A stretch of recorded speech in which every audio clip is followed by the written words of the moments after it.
আসসালামু আলাইকুম। শিক্ষককে হেনস্থায় ছাত্র দলের দুই নেতাকে বহিষ্কার। ঢাকা কলেজের আবাসিক হলের সিট ইস্যুতে শিক্ষককে আটকে রেখে হেনস্থার সুনির্দিষ্ট অভিযোগের ভিত্তিতে ছাত্র দলের দুই নেতাকে বহিষ্কার করেছে বাংলাদেশ জাতীয়তাবাদী ছাত্র দল।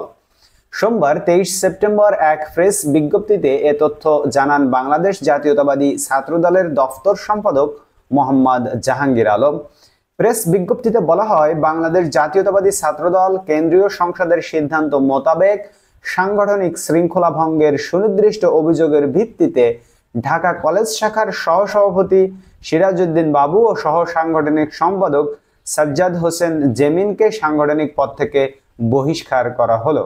বাংলাদেশ জাতীয়তাবাদী ছাত্রদলের সভাপতি রাকিবুল ইসলাম রাকিব ও সাধারণ সম্পাদক নাসির উদ্দিন নাসির এই সিদ্ধান্ত অনুমোদন করে। জাতীয়তাবাদী ছাত্রদলের সকল পর্যায়ের নেতাকর্মীদেরকে তাদের সাথে কোনরূপ সাংগঠনিক সম্পর্ক না রাখার জন্য নির্দেশনা প্রদান করা হয় প্রেস বিজ্ঞপ্তিতে।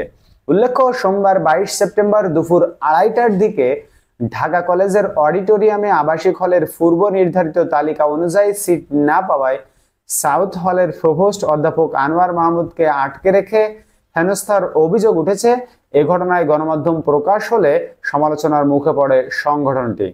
এ ঘটনায় ফেসবুকে ছড়িয়ে পড়া ভিডিওতে দেখা যায় একদল তরুণ বারবার শিক্ষকের দিকে তেড়ে যাচ্ছেন, হাত ধরে টানাটানি করছে, উত্তেজিত কণ্ঠে শিক্ষককে মারতে যাচ্ছে কয়েকজন। এক পর্যায়ে ওই শিক্ষককে ঘটনাস্থল থেকে চলে যেতে দেখা যায়। তাদের মধ্যে ছাত্র দলের পদধারী কয়েকজন নেতাও রয়েছেন। এদের মধ্যে নেতৃত্ব দিচ্ছেন মোহাম্মদ সাজ্জাদ হোসেন জেমিন। বর্তমানে তিনি ঢাকা কলেজ ছাত্র দলের সহ সাংগঠনিক সম্পাদক পদে রয়েছেন। প্রত্যক্ষদর্শীরা জানান, ছাত্রদল নেতা জেমিনের নেতৃত্বে সাউথ হলের প্রভোস্ট আনোয়ার মাহমুদকে অফিস রুম থেকে অডিটোরিয়ামে ডেকে আনা হয়। তার পছন্দ অনুযায়ী সিট না দেওয়ায় সেখানে আনোয়ার স্যারের সঙ্গে খুবই বাজে ব্যবহার করেন।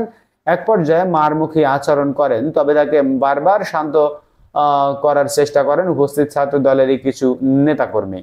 সম্প্রতি হলের সিট বরাদ্দে সুষ্ঠুভাবে নীতিমালা প্রতিপালন, মেধা ও আর্থিক অসচ্ছলতাকে প্রাধান্য দিয়ে স্ব বিভাগের ভিত্তিতে মৌখিক সাক্ষাৎকারের মাধ্যমে কলেজের আবাসিক হলে বৈধ শিক্ষার্থীদের সিট বরাদ্দের প্রক্রিয়া চালু করেছে প্রশাসন। এর মধ্যে সিট ইস্যুকে কেন্দ্র করে হেনস্থার ঘটনাটি ঘটেছে।